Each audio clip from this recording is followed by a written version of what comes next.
بسم اللہ الرحمن الرحیم۔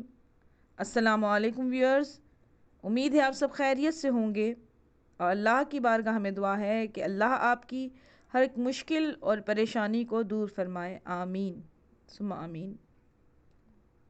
حضرت فاطمہ زہرا سلام اللہ علیہا بنت رسول صلی اللہ علیہ وآلہ وسلم سے روایت ہے کہ رسول اکرم صلی اللہ علیہ وآلہ وسلم میرے پاس تشریف لائے جب میں بستر بچھا چکی تھی اور سونا چاہتی تھی، تو فرمایا، اے فاطمہ، اس وقت نہ سویا کرو جب تک 4 عمل بجا نہ لاؤ۔ قرآن ختم کرو، انبیاء کو اپنا شفیع قرار دو، مومنین کو اپنے سے خوش کرو اور حج اور عمرہ بجا لاؤ۔ یہ فرما کر آپ صلی اللہ علیہ وآلہ وسلم نے نماز شروع کر دی۔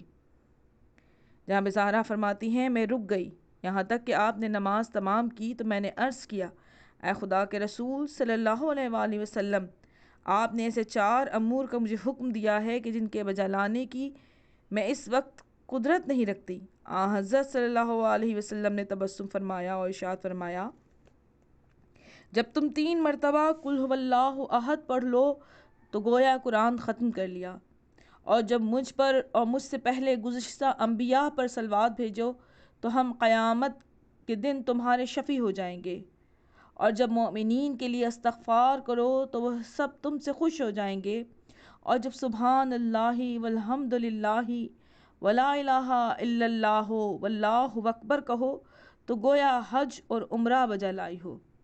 بس یہ سب باتیں ہم تک پہنچانے کے لیے ان ائمہ معصومین نے گفتگو فرمائی ہے، ورنہ جناب زہرا جزوِ رسول ہیں اور وہ ہر ایک علم سے واقف ہیں، لیکن وہ چاہتے تھے کہ ہم تک یہ باتیں پہنچے تاکہ ہم یہ عبادات بجا لا کر اللہ کی بارگاہ میں مقرب ٹھہریں، اور یہ چھوٹی چھوٹی عبادات کر کر ہم اپنے نامہ اعمال میں بے انتہا اجر و ثواب لکھوا سکیں۔ امید ہے آپ کو ویڈیو پسند آئی ہوگی۔ میری ویڈیو کو لائک اور شیئر کیجیے گا، چینل کو سبسکرائب کیجیے گا۔ اجازت دیجیے، اللہ حافظ۔